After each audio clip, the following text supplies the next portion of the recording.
Philippe Collin, bonjour. Bonjour. Vous êtes l'invité du festival Le Goût des Autres du 21 au 24 janvier 2021. La ville du Havre décline son festival littéraire en ligne et propose 10 rendez-vous sur le thème des frontières du réel. Je suis ravie d'avoir cette discussion avec vous, Philippe Collin, autour de votre dernière bande dessinée, La patrie des frères Werner, qui est parue chez Futuropolis. Je vous présente brièvement Philippe Collin. Vous êtes producteur de radio et journaliste. On vous entend notamment dans L'œil du tigre le dimanche à 18h sur France Inter, une émission dédiée au sport. Et vous êtes également scénariste de bande dessinée. On vous doit notamment Le voyage de Marcel Grobes chez Futuropolis, illustré par Sébastien Goethals. Et c'est également lui qui a illustré votre dernière création, La patrie des frères Werner, toujours chez Futuropolis, une BD agrémentée d'un dossier historique rédigé par Fabien Archambault. Alors nous suivons Philippe Collin dans cette bande dessinée, le destin de deux frères, des enfants au début de l'histoire, Konrad et Andreas, qui tentent de survivre à Berlin, dévasté en 1945, bientôt envahi par les Russes, et puis qui se retrouvent un peu par hasard à Leipzig. On ne pense pas toujours aux orphelins de guerre qui se sont retrouvés seuls en Allemagne à cette époque. Philippe Collin, pourtant, ils étaient très nombreux, à la merci d'un destin pas forcément simple, voire même très sombre. A-t-on une idée du nombre d'orphelins ? Oui, il y avait à peu près 2 millions d'orphelins allemands en 1945. On appelle ça des Volkskinder en allemand, donc les enfants loups. Pourquoi ? Parce qu'ils sont obligés de se débrouiller pour se nourrir, se loger, se vivre en fait, parce que les parents ne sont pas là, ils sont orphelins. Il y a 8 millions de morts en Allemagne après la Seconde Guerre mondiale, donc ils sont livrés à eux-mêmes et notamment ils vont se réfugier plutôt à l'est de la Prusse, ce qu'on appelle la Prusse orientale. Donc ils vont se retrouver entre guillemets pris au piège de la guerre froide, puisqu'on va séparer, on va dépecer l'Allemagne en 4 morceaux qui correspondent aux 4 vainqueurs de l'Allemagne nazie, donc les soviétiques, les anglais, les français, les américains. Et donc ces enfants loups vont migrer un peu vers la Prusse orientale et ils vont se retrouver coincés là. Notamment, les soviétiques seront très durs avec eux et ils interdiront aux populations locales de leur venir en aide, parce que pour un soviétique, un enfant allemand reste un enfant nazi. Donc on ne s'occupe pas des enfants loups. Voilà. Donc ils sont livrés eux-mêmes pour de vrai. Et pourtant, ces deux enfants-là étaient d'ailleurs enfants de déportés juifs. Absolument, oui. Absolument. Oui. Dans les années 1950, donc à Leipzig, ils vont être enrôlés par la Stasi. Et là, vous nous montrez des méthodes terribles de la Stasi, que ce soit pour recruter les agents. Ici, ils leur font du chantage avec des méthodes complètement ignobles. Et puis ensuite, ils vont leur laver le cerveau une fois qu'ils sont dans leur rang. Peut-être un petit mot rapide sur ces méthodes particulières quand même. Oui, il est question de construire un nouveau monde, qui sera celui du genre humain. Et effectivement, il faut éduquer à la fois les masses, mais aussi les fonctionnaires qui sont à votre service, notamment les espions. Donc la Stasi met tout au point une propagande, évidemment, mais aussi une idéologie. Donc il faut former ces cadres, il faut former les élites qui vont surveiller la société est-allemande, donc ce qu'on appelait la RDA à l'époque, la République démocratique allemande. Et effectivement, il va y avoir toute une série d'écoles, au sens premier du terme, c'est un enseignement, qui va être mise en place par la Stasi, et notamment par 2 personnages qui sont Erich Mielke, qui est le grand ordonnateur de la Stasi est-allemande, qui est la police politique du régime est-allemand, et le colonel Gronau, qui est donc un recruteur qui traque, qui cherche des jeunes hommes et jeunes femmes à intégrer dans la machine policière est-allemande.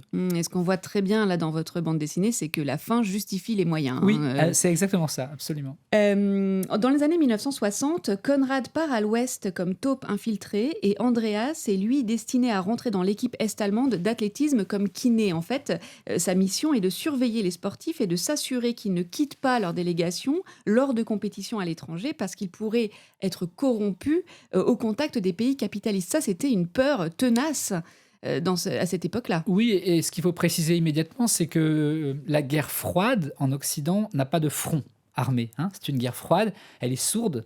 Alors, elle existe en Corée du Nord, au Vietnam, en Amérique du Sud, il y a des combats armés. Mais en Occident, il n'y a pas de front pour la guerre froide. Le front, c'est le sport. On s'affronte sur le terrain du sport. Et c'est très important parce que Erich Honecker, qui est donc le dirigeant de la République est-allemande, a très vite compris à quel point le sport était crucial. C'est là qu'on entendrait l'hymne est-allemand, c'est là que le drapeau est-allemand flotterait au niveau des podiums. Donc, contrôler à la fois les équipes et aussi peut-être peser d'une manière ou d'une autre sur des résultats, sous-entendait très vite d'infiltrer des agents de la Stasi dans les équipes est-allemandes de football, d'athlétisme, de volleyball, de natation, ce que vous voulez. Et c'est vrai que c'est crucial pour eux parce que c'est un tout petit pays, hein, la RDA, tout petit. Mais ils vont empocher un nombre de médailles et de titres incroyable. À la chute du mur de Berlin, le palmarès olympique depuis 30 ans, sur la première marche, les États-Unis, la deuxième marche, l'URSS, la troisième marche, la RDA. Ce tout petit pays a remporté un nombre de médailles incroyable. Et évidemment, il a existé aussi à l'échelle mondiale grâce à ses performances sportives. Pardon, voilà. Il y avait quelque chose à prouver. Oui, et surtout à exister sur la scène internationale. Et effectivement, le match de football dont il est question après, on va l'évoquer, était crucial pour eux parce que on est dans l'ordre du symbole. Et une dictature a besoin d'exister quand elle n'a pas de front. Hein, elle a besoin d'exister par les symboles. Donc, affronter la sœur allemande, affronter la RFA, la République fédérale allemande, qui incarnait un football bourgeois, un football capitaliste, c'était très important de pouvoir infiltrer les équipes dans l'idée de faire triompher sa propre vision du monde. Alors, en 1974... les frères vont être réunis par ce fameux match de football historique, désigné dans un dialogue entre deux personnages de la BD comme le match du monde libre contre le communisme. Là, c'est pas rien, ce qui se joue, c'est bien plus qu'un match de foot, c'est ce que vous nous expliquez. Hein. Absolument, c'est donc la 10e Coupe du Monde dans l'histoire du football. Elle a lieu en Allemagne de l'Ouest, en 1974, donc en juin. Et c'est très important parce que, pour bien comprendre les choses, je vais prendre 2 minutes, mais en janvier 1974 a lieu le tirage au sort des poules pour la Coupe du Monde qui aura lieu en juin. Et dans le groupe de la RFA, c'est un jeune Berlinois, tout blond, dans un grand amphithéâtre à Hambourg, je crois. Je crois que c'est à Hambourg. Et il tire au sort donc, les petites boules, vous savez, pour mettre dans les poules. Et là, il tire la RFA, le Chili, l'Australie et la RDA. Donc là, premier choc, très important, les deux Allemagnes, les deux sœurs, vont s'affronter sur le territoire allemand, hein, en RFA, dans le cadre d'une Coupe du Monde, sous les yeux des caméras du monde entier. Donc c'est effectivement le match de la guerre froide. Ce sera l'unique match entre les deux Allemagnes, et l'enjeu est colossal. Mais il faut savoir que dans ce groupe, il y a le Chili, comme je l'ai dit. Or, le Chili, c'est très important parce que c'est le Chili du général Pinochet, et l'URSS a renoncé à aller jouer son match de qualification pour cette Coupe du Monde, ne refusant d'aller jouer au stade de Santiago du Chili, qui est le stade de la mort, parce que dans les coulisses de ce stade, Pinochet torturait des militants d'extrême gauche. Donc l'URSS décide de ne pas aller jouer ce match pour protester, et donc elle est éliminée de la Coupe du Monde, sur tapis vert, comme on dit. Hein. Et donc, quand le tirage au sort a lieu, Brejnev, qui dirige l'URSS, appelle Erich Honecker, qui dirige la RDA, et lui dit « Tu ne vas pas aller à cette Coupe du Monde. Nous n'y sommes pas, parce que nous avons, nous, décrété que Pinochet était un salopard. Pourquoi toi, en tant que frère communiste, tu irais à cette Coupe du Monde? Donc je te demande de ne pas y aller. » Et Honecker résiste. Et il dit non, je vais quand même y aller pour l'honneur de la patrie est-allemande, de la patrie des travailleurs. Mais au sein du parti communiste est-allemand, il y a aussi des pressions sur Honecker qui lui disent qu'en réalité, le match est perdu d'avance. En face, on a une des plus grandes équipes du monde, qui va d'ailleurs être championne du monde quelques semaines plus tard. Et donc, on va se faire humilier.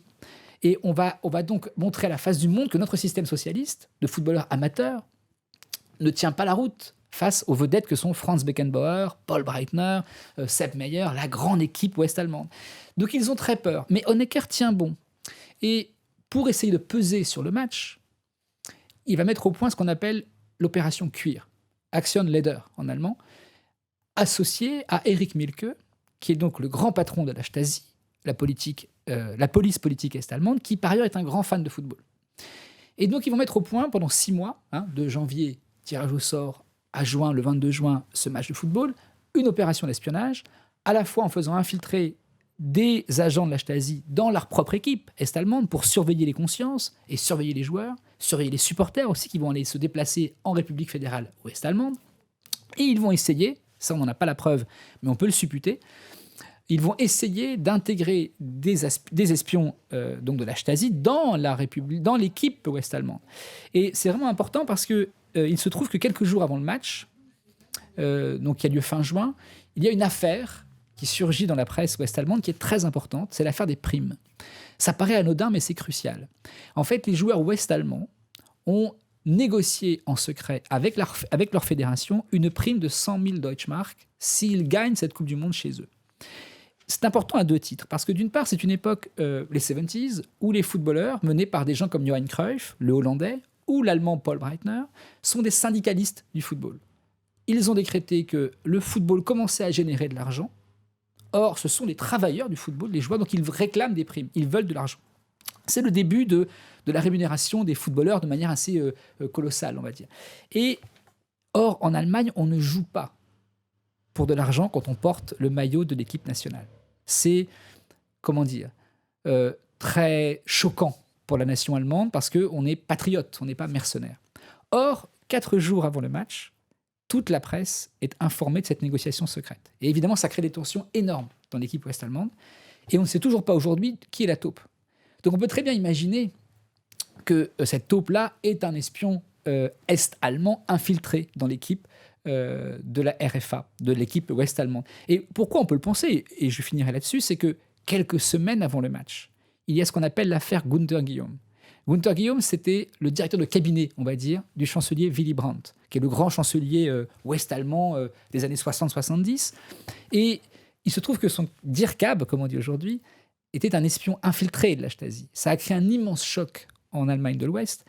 Et quand on se dit qu'ils arrivaient à infiltrer un directeur de cabinet de la chancellerie ouest-allemande, on imagine très bien qu'ils ont pu infiltrer 3-4 espions dans l'équipe ouest-allemande. Et on peut imaginer le cynisme de Mielke qui fait quand même de son kiné un espion. Le kiné manipule les corps, le kiné espion manipule les esprits. Donc c'est toute une rhétorique de la manipulation des âmes et des corps qui est assez forte dans l'esprit de ce patron de la Stasi. Et ce qu'on voit, c'est que dans ce grand théâtre où le sport et la politique s'affrontent, tous les coups sont permis. À un moment, il est même question peut-être de tout simplement balancer une petite intoxication alimentaire dans une équipe pour régler la question. Absolument. Et ça, évidemment, on s'en empêche parce qu'on serait accusé immédiatement d'avoir été peut-être l'artisan de cette intoxication alimentaire. Et je crois qu'on peut le dire parce que c'est très connu aujourd'hui, et on ne dévoile pas la fin du livre en le disant, bien sûr, parce qu'il y a une fin du livre qui est romanesque, mais il faut quand même savoir que la RDA a gagné ce match 1-0, ce qui est insensé. C'est-à-dire que quand on regarde le match aujourd'hui à nouveau, on voit à quel point l'équipe ouest-allemande est coupée, elle est scindée, on sent qu'elle est minée de l'intérieur, et que l'équipe est-allemande a défendu sa ligne de but comme on défendrait la ligne soviétique. C'est-à-dire que c'est un match, c'est une grande partie d'échecs, et au final, c'est le petit football socialiste amateur qui a gagné contre le football bourgeois. Voilà. Et on revient donc aux 2 frères qui, à ce moment-là, se retrouvent après des années de séparation. C'est un moment crucial. Pour eux aussi, personnellement, ils sont déchirés entre, d'un côté, la joie des retrouvailles, puisqu'ils vont avoir le droit de se retrouver, puis ils vont se voir, et puis des divergences aussi de point de vue sur leur situation respective et la situation de l'Allemagne. Ce qu'on voit, c'est que pour Konrad, qui en tant que taupe a fondé en fait une famille, il a des enfants, il a une vie assez épanouie, c'est plus facile finalement de rester loyal à la RDA que pour Andreas qui lui vit au quotidien les privations des gens en Allemagne de l'Est. Ça c'est intéressant ce qui se joue là aussi entre les frères. L'idée était effectivement de créer des affrontements à travers le récit, donc 2 frères, les frères Werner, 2 sœurs, les 2 Allemagnes, avec des idéologies contradictoires, et y compris dans les équipes de football. On a Paul Breitner et de l'autre côté Jürgen Sparwasser. Paul Breitner, il est intéressant aussi parce qu'il fait écho aux 2 frères. Paul Breitner, c'est qui ? C'est un grand joueur de football ouest-allemand qui est né en 1948. Et alors qu'on peut penser que tout est monolithique, les équipes sont monolithiques. Après tout, l'équipe ouest-allemande, elle défend une vision du monde. Or, c'est pas vrai. Il y a des subtilités. Paul Breitner est un maoïste. Il se targue d'avoir lu le petit livre rouge de Mao. Il est un boomer, comme on dirait aujourd'hui, c'est-à-dire qu'il est anti-guerre du Vietnam. C'est un hédoniste, Breitner. Et évidemment, il est une épine dans le pied de l'équipe ouest-allemande.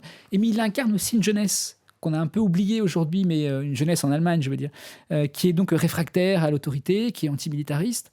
Et je dis ça parce que ça fait écho aux 2 frères qui eux-mêmes ont été formés par la Stasi pour avoir une vision du monde, mais ces 2 visions du monde, elles sont devenues contradictoires entre les frères, mais elles se sont cognées au réel.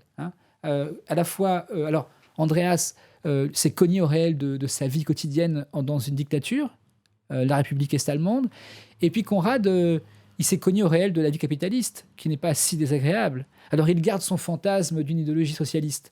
Mais lui, sa vie, elle est assez agréable. Hein. Il y a des enfants, une femme, il est libre, il peut faire ce qu'il veut. Il est espion, il est taupe.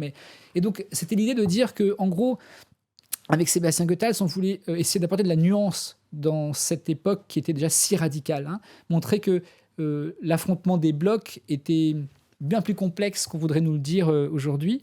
Peut-être pour faire écho d'ailleurs à ce qu'on vit aujourd'hui. Il y a beaucoup de radicalité. Il y a aussi beaucoup de complexité. Hein. Donc, c'était aussi l'idée de faire une sorte comment dire, de lien de l'histoire de l'Europe depuis 40 ans, en vérité. Et on pense à cette fabuleuse série, d'ailleurs, The Americans, Complètement. qui raconte aussi une histoire d'agents infiltrés aux États-Unis. Je salue votre talent pour nous raconter ce grand roman du sport, Philippe Collin. C'est gentil. Que l'on entend ici dans ce podcast et puis qui, évidemment, résonne très fortement dans la bande dessinée. Je salue aussi les dessins de Sébastien Goethals. Et puis, je vais terminer par une dernière question en lien avec ce festival Le goût des autres. Que vous inspire l'expression « le goût des autres » ? Le goût des autres, ça m'inspire. J'ai une formation d'historien et le goût des autres, ça m'inspire Marc Bloch. Oui, historien Marc Bloch, parce que Marc Bloch disait souvent que faire de l'histoire, c'est faire l'effort du mieux connaître. Hein, mieux connaître l'autre, c'est faire l'effort vers, comme on disait, être sensible à la poésie des destinées humaines. Ça veut dire essayer de comprendre le tragique et le comique qui se joue dans chaque homme et chaque femme. C'est ça pour Marc Bloch, faire de l'histoire, c'est le goût des autres. Et moi, c'est ce qui m'intéresse dans ma démarche à la fois de scénariste, mais aussi de formation intellectuelle à l'université en faisant de l'histoire. Ce qui m'a toujours intéressé en faisant de l'histoire, c'était les autres. Donc, quand vous dites le goût des autres, ça me fait penser à Marc Bloch et voilà. C'est une expression qui doit d'autant plus vous parler qu'on la croise dans votre bande dessinée avec un joueur de football de l'Allemagne de l'Est qui se demande quel goût aurait la serveuse de l'Ouest. Absolument, absolument. C'est très juste. Philippe Collin, je vous remercie beaucoup pour ce partage et bonne fin de journée. Merci.